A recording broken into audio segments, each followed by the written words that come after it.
All right, so I am blessed to be with a good friend of mine, Izzy Swanson, and she's going to explain to us or talk with us about how she uses metal in her practice. Okay, as you know, everything we talk about is metal magic related, Mhm. and I've been blessed to have not pat me up myself on the back, but I have been blessed to be able to provide her some bling.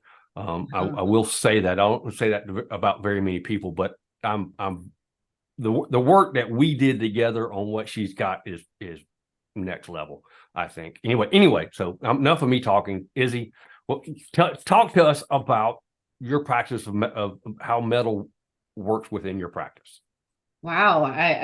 Yeah, this is actually pretty interesting. I feel like I need to go grab him. You need to show people what you did. They're right back there. I don't know. Is it okay if I grab them real Yeah, quick? sure, if you want to. Okay. Yes, they're yours. They're yours. Well, I wouldn't have them if you didn't help me make them. Um, because these are very, very special to me. These are part of my devotional practice with OM, and my devotional, I'll show them to you.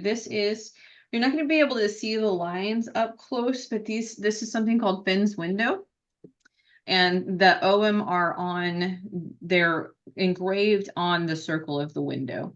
And I don't know if you can see it, but I have it tattooed on my Yeah, arm as well. yeah. But there are two versions of this, which we learned this at the same time. There was an older version of Finn's window that doesn't have the four feta on it. There's one without the four feta. This is the one without the four feta, and one with the four feta. And the four feta are like complex combinations of lines instead of just straight lines.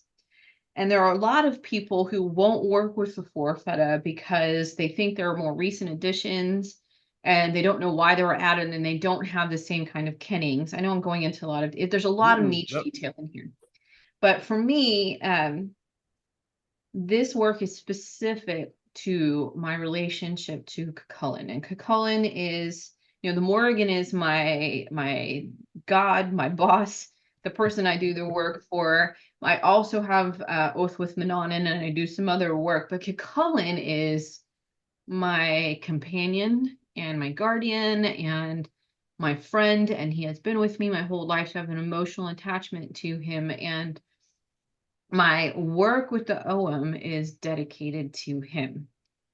And so these are on Cucullin's altar, and it's partially Cucullin, but also because I wanted to learn this language. I wanted to understand it, and like I have gotten really deep with it. My practice with OM goes every week. I do a new OM. I've been doing it since 2018, and I work with them. And one thing that I've started doing is working with the four feta. I want to understand the four feta. I'm trying to develop my own kennings of them. So when we learned that there were two versions of these, Sam and I learned in the same group that there were two versions of these. I was like, oh my God, I gotta have one of each. I need to know what they're like. And so I asked Sam to make me one of each, one with a four feta and one without. And um as soon as I touched them, I learned something about OM.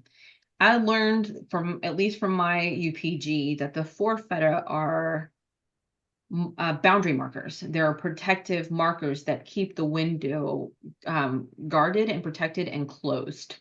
Huh. Because the window is supposed to be like a doorway into the other world. Like you're supposed to work your way into the other world. Since then, and since I first got these, I've also learned that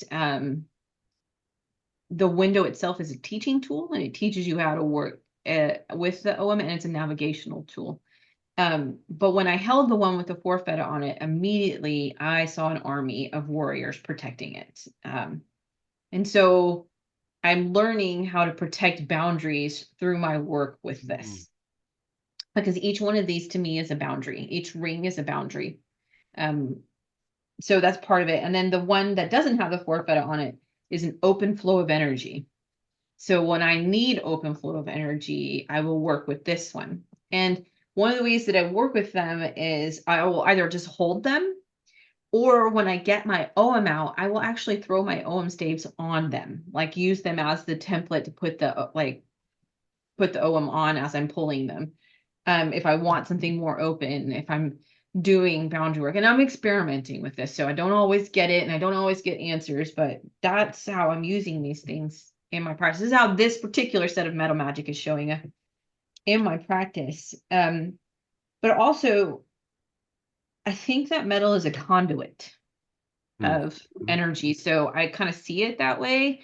Like my necklaces, I use them as devotional pieces of jewelry, and I also take them with me. And when I travel, I make altars out of them instead of having to carry a bunch of stuff. So they're bronze and copper is what I'm usually using, bronze and copper. I do use iron, and you helped me with this as well. I've gotten iron shavings from your forge a couple of times, and I make black salt with it to use for protective magic and boundary magic and curse work. So I don't know if that, I hope I'm answering your question, but I do Yeah, use a lot no. of metal in my practice. I And do. just a little tidbit, you have the only window that I've made with the forfetta. Oh, Just wow. it's the only one I've made. In fact, I've after I made yours, I don't think I've even made any more since then. Oh, I've made wow. ohm, lots of ohm from different, from I haven't made them out of brass, but I made them of bronze, copper, and iron, but I haven't made any more windows. Isn't that Interesting. interesting? Yeah. I thought about it until just then. It's like, I hadn't made any in a while. No, actually, I haven't made any since then. It's like, Wow. you know, so yeah, that's kind of cool. And to tag along, because I think, the Ohm to me is a living tradition. It's one Mhm. thing that I learned. It's more than just, Mhm. I pull one and it's this tree, or this, it means this. It doesn't mean this. It means this and this and this and this. It depends. Yes. you, Yes. you And know, so you can use it for healing, you can use it for magic, you can use it for personal development, you can use it for divination. Like it is, yeah. It's it like a doesn't always, and it's not always what you think it is. yeah. It's like, and full disclosure, on my YouTube, I'm working through the Ohm, and Okay. originally my original thoughts were, hey, I was kind of, this was a polite suggestion, right? So I started working through them. I said, okay, yeah, when we'll do this, and we'll do one a week, and we'll talk about it, and I'll explain how I work with them, right? Because everybody works with them differently, and not that wrong or right, or there was no judgment involved. This is how I see it, and it was it's personal journey, because every time that I work with them, I learn something new, Mhm. right? I learn something, usually something new about myself, and sometimes things I don't really like, right? It's not always, hey, good job. It's not, so right now to be, once again, to get back to answering the story, is I'm stuck on Roosh right now, and have Mhm. been for a couple of months, because, you pull Roosh and it talks about passion, Yeah. right? Mhm. And people think passion, first thing they think of is the romantic. Mhm. But it's much more than that. It's passion for life. It's passion for it is also the embarrassment, right? Which is where I'm at right now, of being, because I'm stuck on this damn thing and I can't get through it. And I'm embarrassed because I know I've got things I need to be passionate about. I need to find that passion again. And that's Yeah. kind of where I'm at with it. So I mean, it's a personal, the thing about and my work, the personal work of the Ohm is, it's deeply personal.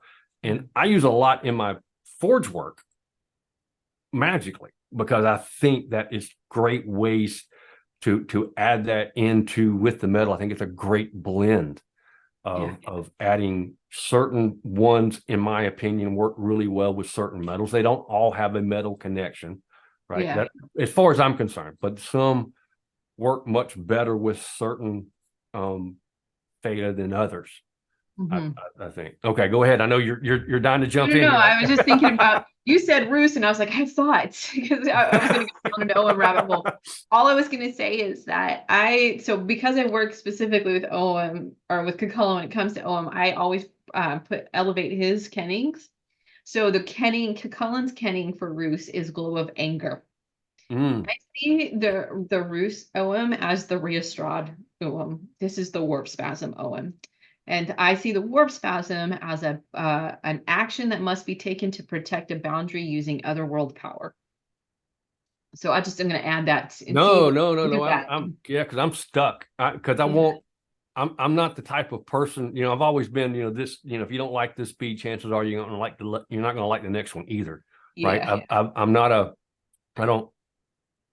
Here it is, right? Whether you like it or not, here it is, and I'm not going to go do another one just to do another one to move on. Until I get work through this. I'm not moving. So I appreciate the insight because it's a lot of this stuff because it is personal, right? And there's a lot of things going on, you know, like we had talked about it in our other conversation. It's sometimes you just got to get started, Yeah, right?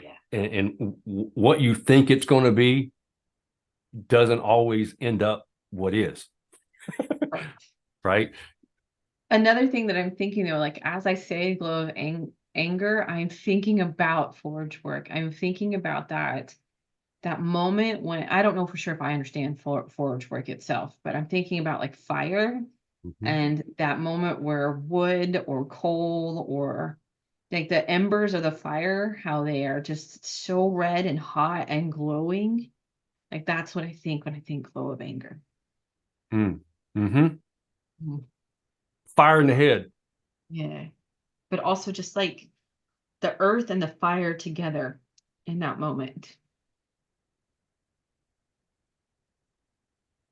I can dig it. I don't know if it's No, just what's in my head. yeah, no, I'm, if there's no wrong answers in my world. Yeah. It's just may not be the answer right now, but there's no wrong answers in my world. And funny thing is that when I was doing this month's moon bling, right, and I was working on this month's work, I already got what next month is going to be, and that Okay. doesn't happen. I think this is probably the only time that I can remember in the last few years doing it that I've already got next month's, and Roosh is a part of it. So I'm Interesting. like, I'm excited and I'm dreadful at the same time. Yeah. I'm excited because I feel like I'm about to move on, but I'm dreading what I'm going to learn in order to do so. Yeah. It's gonna be big. It's gonna come from the inside. It's gonna, oh yeah. Yeah, because it's gonna because I had it kind of in, it's one of those things I work in pictures, not Mhm. words, you know. So I had it kind of show up and I'm like, yeah, that's gonna be kind of juicy. So we'll have Yeah. to see. Like I said, I already know because it's gonna be a two-sided one. Okay. So it's gonna, yeah. I know we're going down a rabbit hole of epic That's proportions. okay. We're It's talking about okay. metal magic. Mhm. Um, So when you use your black salt, how do you think the anvil dust works with that, with the iron? Because I know everybody's got a different perspective on what iron does and doesn't do, or prevents or doesn't prevent. So I know we make it different, Mhm. which is totally okay. I mean, there's not a wrong or right way to do it, but yeah, Right.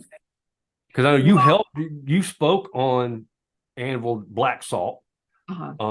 on my blog post. You were a contributor on that. So make sure if you're watching this, go check that out because you're going to want to read that. Yeah. So one of the things that I think is important about specifically your anvil dust and why I want to get it from you is because I know the magical work that is happening when you're doing it and when you're getting the dust.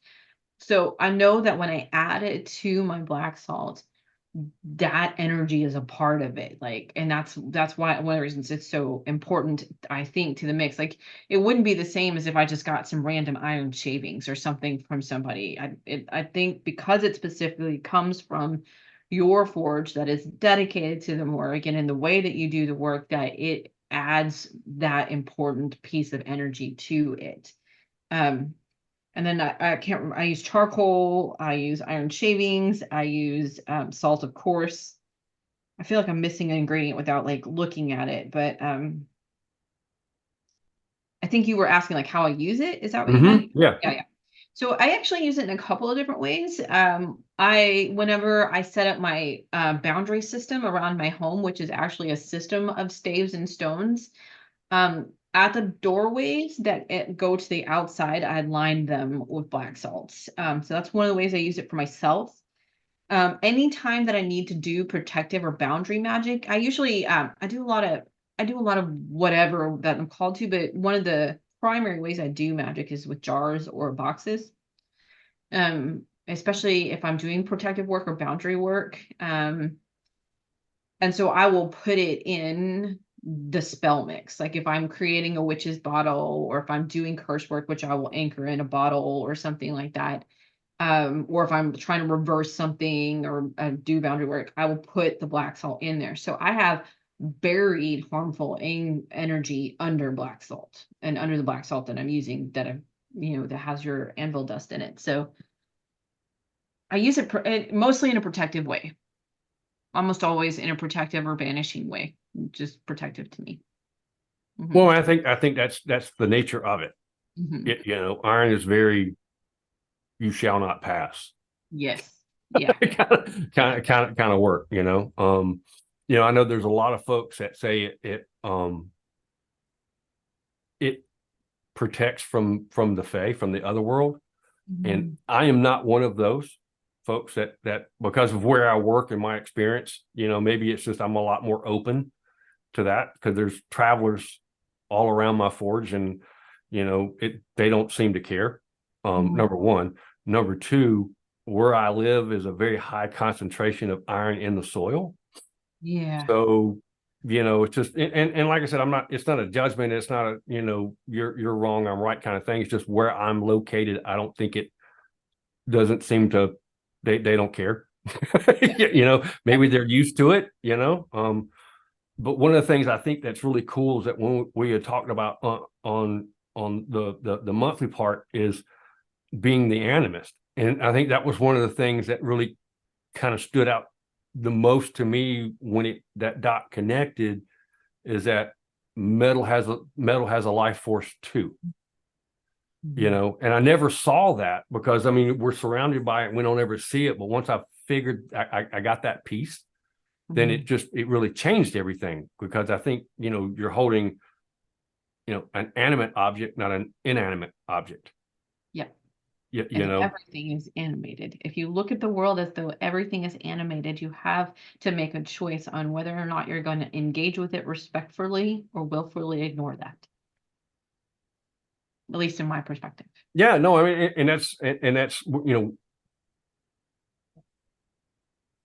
it's a lesson that has to be ingested.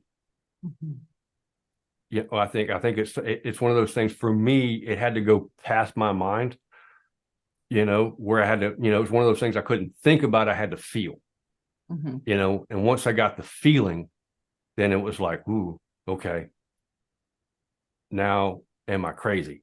What's my next thing? So I got to be nuts. This is not normal.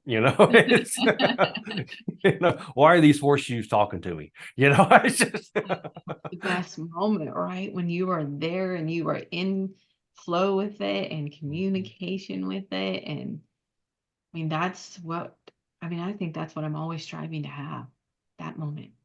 It's connecting to life. I think is what it is. With what metal magic has taught me is about connecting to life. Yeah. Not just that one particular part of my practice, but the greater practice as a whole. My wife's an herbalist. She works a lot with that realm, within the plant realm, and always talks about spirit of the plants and da da da da.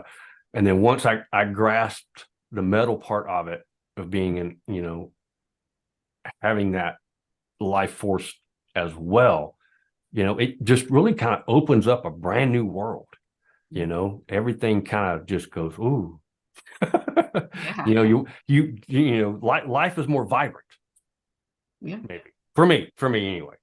Maybe not for everybody, but for me, I get it. for me anyway. Whew, all right. Okay. I was forging yesterday, so I'm still kind of a little bit in that, do kind of world, You know, Twilight. a thing that's in my mind real quick is I can't remember where this comes from, but we talk about it when we talk about Maha's curse sometimes when we're having conversations about how two things that you never take for granted are the words of a woman in childbirth and a smith. I can't remember how it goes, but I'm just thinking about like even Cullen, the hound, the smith whose hound Cucullin killed, he Not, had wasn't just the smith, but was the king's smith. So he was a exactly. master. He was a master at his art. Exactly. And he had the same status as Concava. And he was revered in that way. And like because and think about Bridget and her work as a smith. Like she's not just a healer, she's not just a poet, she's a smith. There is a sacredness to the task that I think is otherworldly in nature. Well, it's not only that, I think, but I Or know liminal. with my work with Smithcraft is it's the community connection, Mm. because the smith, everything came through the smith shop. There wasn't anything in town, in the community, in the village, Mhm. that the smith did not have a part of. Right. Because the cook, you got to have something to cook on. You got to have knives. You got to eat with whatever, maybe you can use wooden spoons and that kind of thing. But, chances are you're cooking on a, iron stove, or you've got the carpenter. I mean, there wasn't a craft in the community that the smith didn't have a hand in. No Mhm. pun intended. Right. No, no, I So I get it. think, I like that. because I don't, I tried to work with Bridget way back in the day when I first started, and it just wasn't a good fit. And I know that now. I know why now, but I've got a fresh new set of eyes Mm. now, working with her a little bit, not working with her, just trying to understand her, right? Mm. Because I was trying to understand the Smith craft part. And I think that's one of the things. It's being, you've got a healer, right, with her, and then you have the hearth, and then you have the Smithcraft, which is about the greater community, right? So Mhm. you boil it down to the individual, which is the healing part, and taking care of your home, right? But then you have also the greater community of the Smith work. So it's not just this or that; it's a yes and. It's how I Yeah. see her, Yeah. but because of the Smith work. Yeah. We can talk all day about it, because Yeah. Yeah. this is Yeah. this is my world. Because it really kind of changes your perspective, because up until the Industrial Revolution, Smiths were a vital part of the community, Mhm. and that's just been several hundred years ago, right? I mean, it really hasn't been that long ago. Um, and then now there's, it's all, well, it's coming back. There's more and more people that are doing it, but I think they're doing it to make widgets. They're not doing it because St. Patrick was terrified of Smiths, women, I druids, and Smiths. I did not know that. Well, Oh, okay. he had a prayer that protected people from the witchcraft, which was women, the Uh-huh. druids, and Smiths. He had a protective prayer against those three. Oh, see, but then again, it highlights the power of the smith, like how important the smith is. I would argue that smithcraft still exists in a major way. I mean, I think about all of the mills and the steel mills and all of that, but also both. I have two brothers who are machinists, Ah, and one of them, his entire job is to man the forge, like to man the melting of the iron or the metal. Like there are different ways that I think it still exists in a big, big mhm. way that I mean, you have the Industrial Revolution, but who's actually making the metal go where it needs to go? And I think it's done more. I think maybe it's the production value, Mhm. because we're all into mass production, not feeling it as it goes, if that makes Right, sense. right. And I think that's different, because they're all unique. Like I said, we're all, I've written about it, and I don't, want to beat a dead horse, but it's just, we're intimately connected to all of them, or at least Mhm. the four that I work with, because they're physically a part of our makeup. Yeah. We have zinc, tin, copper, and iron in us, Hmm. and you couldn't survive without them. So we already have that intimate connection. I think once you kind of feel that, it's really cool. And the cool thing about copper is the energy that it just allows. It's a natural conduit. Not only that, but it's the only metal that is 100% recyclable. It doesn't lose anything when you recycle it. Whereas with iron, you're going to end up with the anvil dust, lack of a better word. You're going to end up with these little shavings off of it. Whereas copper does not. It always means it's copper. If it's copper, it doesn't. Yeah. So there's something for you, right? I'm learning. That's something I didn't know and either. decorative, right? Yeah. Yeah. So it's and that's one of the things I really love about copper. To me, it's just it's very, not only is it healing, right? Because that's just a natural property. It's antimicrobial. That's why you have it in people's homes for water pipes, because it doesn't grow it doesn't grow icky stuff, right? And you'll see it for doorknobs and things like that, because you don't have to worry about organisms growing on it, because its natural ability is to prevent that. But to me, there's this gentle wisdom of copper. There's this, I have it, I think of it as like my grandparents, right? There's that, storytelling, kind of gentle, wise, explaining why you shouldn't do something or should do something without just telling you to go do it or not do it. There's that gentle, that comforting, to me, copper is very comforting. I don't, you may not have that same experience since you're working with it a little differently, but I've always kind of got, warm fuzzies with it. I mean, it's also very, very badass too, but I mean, you can, because I make spears from copper that are just, yeah. Really, right now, I'm just learning. I'm just learning from observing and listening to what you're saying. Like, there were some things I just didn't know. You would think maybe it seems like maybe it would be more common knowledge, but I didn't know. And I'm like, okay, I'm learning some stuff here. So, maybe now when you work with yours, maybe you'll have a little different perspective. It might open something, it might not. I don't know. Who knows? Well, I mean, to be honest, Cucullin is extremely comforting for me. Like I mentioned, Cucullin is my friend. Cucullin is sometimes much deeper than, like, it's a deeper thing than that. And if I didn't have him, I would have been alone through a lot of things in my life. So he is very comforting to me. So it does give me something to think about and to consider when I'm doing this work with him. And copper's been around for as long as the Earth's been here. That's the other thing about metals, is that they're not new. Yeah. They're ancient. I mean, you can feel the ancientness of a tree that's been around for hundreds of years. Well, metal's been around since the beginning. Yeah. Yeah. Wow.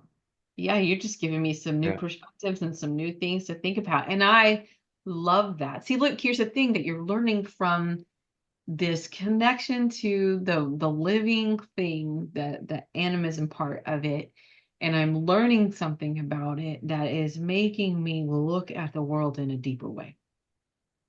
We did an exercise in my Discord channel. It's not a very active channel. It's just a few people that did it, but it was just taking a piece of metal, right? Nothing fancy, nothing, just metal, right? Just plain old metal. And just sit with it, meditate on it, and see what you get from it. And it's kind of, the phenomenon was that people didn't know they got what I had talked about. Yeah. Which one of the things, it also helps me think I'm not crazy, because I'm not the only one coming up with it, right? Because you don't, when something happens, you go, I don't know, anybody else see that? Right. Yeah. But it kind of helped fortify, my beliefs and my feelings. But yeah, I always encourage everybody, just get a piece of metal. Even if you got around the house a piece of brass, most everybody has a brass candle holder. If you have to go look for it because it's hid, because brass is that, it morphs, it fits into its surroundings. You won't see it until you need to see it.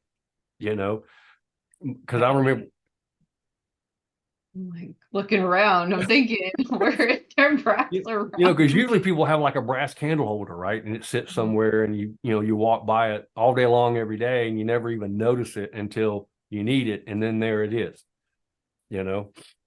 Now you'll be looking all day long. I Where is will. it? It's here I somewhere. will. I know My I've boy, got some. my boyfriend's a trombone player, but there's no trombone in the house right now. And so I'm like, Because brass is like this utilitarian, right? Mhm. It's a utilitarian type of metal. Because it's used a lot in nautical, right? Because you've got the brass bell. A lot of your propellers are made of brass. You've got these because it doesn't get affected by the salt water, and it's a lot harder, so it can take kind of a licking, and in areas where you can't use iron, right? Because you're afraid of smart sparks. The Mhm. tools are made of brass because they're still hard. Brass hammers, brass wrenches, all that kind of stuff. They're made of brass because they still have that heft, so they're very utilitarian, but nobody, it's like, and I love brass. Brass is awesome. It's that, it's like, to me, brass is like my favorite uncle, just, it's a metal you could have a beer with, Nice. I love this though because this is building relationship. This is connection. This is yep. reciprocity. You brought in the community aspect. And for me, what I am hearing are all these values that are so important to my spiritual practice. Mhm. Especially I think when we have an Irish devotional practice, because I think these are core values to that, you're bringing them into the practice. They're Mhm. here with your work, with the way you're communicating with the metal. I love this. I love this very much. Because if you think about, looking at it from an Irish perspective, these metals have been around since the Tua, Yeah. right? Because you had the Copper Age, right? And you had the Bronze Age, right? Which is, they're finding weapons, spears some of the spear points that I make are taken from the Tua's weapon from Yeah. that time period, Yeah. right? Um, and the brass and Bronze Age are kind of synonymous. I mean, I think brass gets a bad rap because it came out about the same time as the bronze, and then the next one you've got the Iron Age, Iron Age, right? yeah. So the important ages, right, are metals, but Mhm. we always, I don't say we, that's a judgment, but all, it's thought of in certain circles that they're a thing, right? And you don't realize that, okay, yeah, they can be. If you want to think of them as a thing, they can be, but you can also think of them as an ally, right? Oh, Because they do have that spirit, that life force. mhm. Mine do, my experience, they do, um, not You're all of them, thank God, because it would get real chatty down at the forge if everybody was talking to me all the time.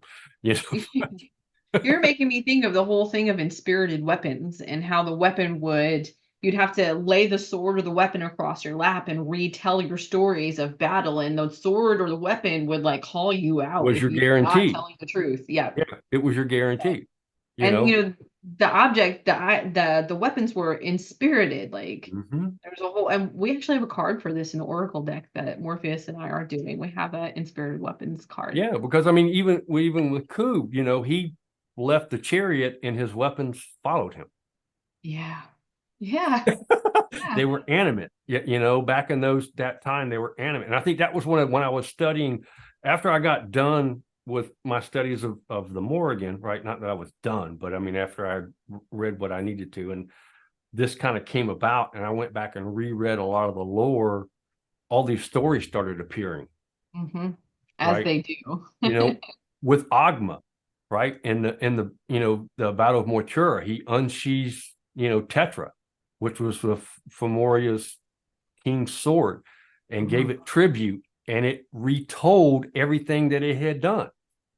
Yeah. Yeah. So when I made my sword, Mhm. I from now on I use it as my guarantee for my work. It hangs up in my forge, and I give it when I unsheath it, I give it tribute every time. To me, tribute is like, oh, what a good sword you are. You Yeah, yeah, yeah. I really love you. Aren't you gorgeous? You're such a, thank you Well, let me for, give you an offering. Let me clean you. Let me love you. Let me exactly. care for you. I Yeah. have an oil that I wipe it down with every time that I give it tribute. It's just giving it honor, for its participation, as a ally. I don't do that enough. Like, I do the fighting form of Tai Chi, and so I have a sword. Mm-hmm. And uh I never think about that. Like, I should take the time to be like, Build a the relationship with it. communication with my sword that I'm using so often. Yeah. Because I mean, that was the whole thing about swearing on of swords was it was the sword is what held your honor. It's what gave you the guarantee. So if your sword broke, it's because you broke oath, not that you had a shitty weapon. Wow. Is that it failed you because you weren't living in right relationship. So if you're talking about living in right relationship, then the tools that you use that are metal, you need to have the same relationship with them as you do with the other tools, because they're just as important as my world. I'm talking to me. In my world, they're just as important as everything else. And I give honor and tribute to all my metal work, just like I do with the plants, food that I eat. Right, try to live in right relationship with all that. It brings a depth to the practice. It Mm-hmm. makes things deeper. And that's the kind of practice that I want. When I'm thinking about my sword right now, like, I'm thinking there's some things we are not supposed to, whenever we go through, and actually the sword is never supposed to touch the ground. Like, even when you do the point down, where if you were in a real fight, you'd stab it through the body and it would hit the ground. When you're going through the form, you don't touch the ground. You behave with the sword a certain way. And when I think about interacting with my tools in this way, it brings a depth to the practice. Mm-hmm. Well, when I Um, was doing research for the book, one of the things that really fascinated me is all these different traditions, right? All these different areas that there's no way that they had contact with each other, but we're all working with metal pretty similarly. yeah. You do have the Asian group didn't have anything to do with the Irish group. I mean, there was just no way they could have the contact at the time. Yet their practice with metal was very similar. Yep. Yep. Things that make you go, which was one of those things that go, okay, well, there's something to this. Yeah. As it's not just me, right? They've Right. been doing this for centuries, and there's Mhm. something to it, and it's real. Whether you're looking at Greco-Roman, you're looking at the Egyptians, you're looking at the Mongols, you're looking at, the Chinese or Japanese, those traditions, Korean, all of them Mhm. have basically the same work around metal, specifically iron, of course, because that was like, that's the hero weapon. Right. Right. Um, but it doesn't change the fact that the others, if that, then this, in my mind, Yeah. if it works for one, it should work for all of them because they're all from the same place, basically. Yeah. So, Interesting. You've like I just said, I you've can given take me a you lot down. to ponder. Yeah. I can take you down some rabbit holes, darling.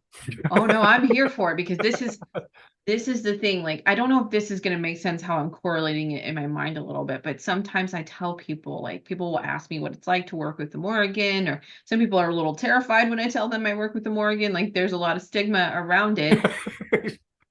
And one of the things that I tell people is, working with a dark god, as sometimes people refer to her, like, working with a god like this makes me a better person. I have a code of conduct and a set of values that I adhere to because I work with a God like this, that makes me a better person and gives me a depth of practice I wouldn't have otherwise. Mhm. And I hear that on a deeper level in the way that you're talking about metal and the relationship with metal and how people are working with metal. Like, because we are in these relationships with the things that we're working with, and maybe this is devotional practice.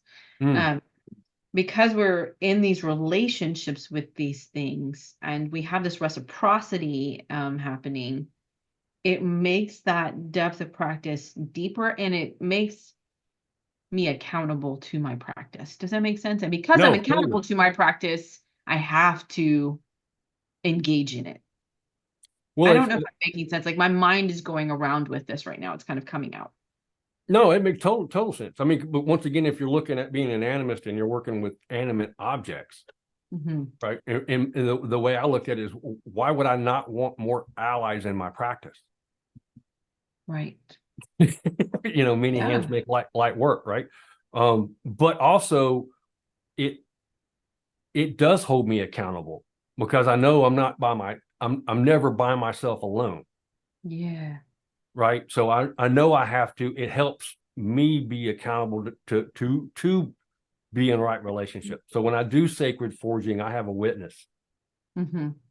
right? So I know that, not that I wouldn't, because but it's that reminder that I've got something bearing witness to my work, that's aiding me in my work. Which is, Then you can give back as an offering to that, right. and that creates that bond again, and it Mhm. becomes this. And that's why when you feel a piece of metal and there's a vibe to it, because there's a vibe to it. I Yeah. mean, it's not, you feel it because it feels. Yeah. Yeah. It changes how you engage with the world. Mhm. Well, I Mhm. mean, it's just, once again, I think I like the way you said it depends on your devotional practice. I don't think it's Morgan specific or even Irish Right. specific, because of the different traditions. Even the African blacksmiths, they had the same thought, right? The same types of Mhm. practice. Yeah. I think it's about that devotion. Mhm. I think it's about how you interact with things. When you interact with things that there's as if they are sacred, they become sacred, Yeah. or Ooh, more even so, goosebumps. Ooh. or more so, right? Yeah. So if you're wearing a pendant that's for protection, it's more than just it is your guarantee for protection. So why would you not offer it tribute? Right. It's working on your Yes. behalf. Yeah. it's Yep. it's And you build a taking care of relationship. you. And the more you do it and the more consistent you are with it, like even if I don't go through every day, this is my Vibe necklace. I'm not going through every single day going, Vibe, be with me. But I know that when I put it on, Vibe and I are doing the thing. Right. And so the consistency of the relationship with the thing makes it stronger. So maybe when you take it off, you give thanks. Maybe you wipe it Right. with a little oil. I mean, we're not talking about taking hours with stuff, right? You just take a few Right. moments, you Yeah. know, and so now you start building that relationship with that, it's Mhm. specifically for that purpose. Speaking of, I have a question for Okay. you. What oil would you use to polish your metals? Because I've been thinking about this because I need to polish my sword, and my master just told me to get WD-40, and I'm like, what else can I use? I don't know if he said WD-40, something I can buy from the store, Right. but I'm like, Well, I mean, what can, WD-40 is fish oil. I mean, to be yeah, honest, I mean, that's really, okay, it's for the most part, everybody spends a lot of money, but it's basically just fish oil. It's got some okay, other stuff in it too, right? But I think for me and mine, I make my own. I get some herbs that I like that work for me, and infuse hmm, them in an oil, and I use that. Use an oil that won't go rancid right away, right? Because there's nothing, you don't want hmm, that. But use a carrier oil that's got some longevity to it, and don't make a big batch, because a little dab will do you. You don't really okay, need a lot, okay, because it's you're not really polishing, you're just putting a coat, right? So it's not only are you giving it tribute, but you're protecting it, right? Especially if you're dealing with iron, right? So you're protecting it from moisture okay. with a coat of oil, so it won't rust, So right? does it matter if it's like grapeseed oil or olive oil or something like that? What in my personal point of view, no. Okay, As okay. long as you're not using, if it goes rancid, right? It's lived its life, then just Mhm. make more. You know, I'm uh, writing down a little note for we myself. we we meaning me and my beloved, we make some. We Uh-huh. offer it on site, but for my thing is, if make it yourself. What Mhm. better way to offer tribute than something that you've made and you're giving life to life. I am making myself a little note because I would like to begin to see how this works by engaging in it in my practice. Get my book. Why don't I have, Why don't you have it? only because I just went through 2 years, well, of the most intense trauma. And I don't know, I think we talked about this on the other thing. There was a period of a couple of years where I just didn't Yeah. exist. Just breathe. And so I'm on the other side of it. My life is better than it's ever been, but now I'm like, oh, what did I miss? And so I'm having to go back through. I spent a lot of time eating cereal and ice cream for a brief period of time. I lived on Cheerios and chocolate ice cream. That was, so comfort food. Yeah. Mm-hmm. Yeah, I get you. Get with me afterwards, and I'll send you a copy. Okay, definitely. Wow. Thank but you. Yeah, a lot of things that you talked about, because I did a talk for the Koru in bulk before last. I remember. We talked about living in right relationship with your metal, and because of that, because it is inspirited. My opinion, in my world, it is not all of them, but I think there are some that have stories. I make athames out of hay tines, right? The tines behind the tractor, they're metal that help rake up the hay, right, to form them on a row so you can go back and bale. Oh, okay. So they break, right? I mean, it's they're not indestructible, right? But I use that metal specifically to make athames with, because I like the connection of the story, right? The hay tine helped rake hay that fed an animal, right? Which in turn fed a family, right? So it's kind of, it already has that story, that energy of taking care of protecting, of providing. And to me, those make great athames when you're using it to help protect yourself. Right. And set your boundaries up and set your boundaries. And it feeds, it's used to providing that. It already has that giving energy in it. Anyway, so yeah, I like stories like that. And all my horseshoes are used. I don't use, well, anything I've got down, I've got like maybe 5% of my metal down there is new, but almost everything is repurposed or, junk metal, right? It's like the horseshoes that I use are actually come from horses. I like that because it's got, I think it's a great tie in with maca, and that fierceness, but also that taking care of her own. Yep. Right. It has motherly that protection. Yeah. If you're mine, you're good. If you're not mine, you're fucked. Kind of, pardon my French, but it's kind of, anyway. Yeah. Izzy, I mean, we can talk about this for days. I feel like I'm all about this. We're speaking my language, thank you for taking time and talking with us. Definitely, if you're one of those that wanting to know about the Om, just be prepared. It's so much more than just a divinatory practice. It'll change your life whether you want it to or not. If you're getting into it, and take care of the metal that's taking care of you. That's the message of the day. I feel like something from Mr. Rogers' Neighborhood there. I think it's perfect though. I think you have like a new the world needs to hear that. Thank you. Thank you so much. I have gotten so much out of these conversations today. Thank you. Sure. Hang on. Bye, everybody. Okay.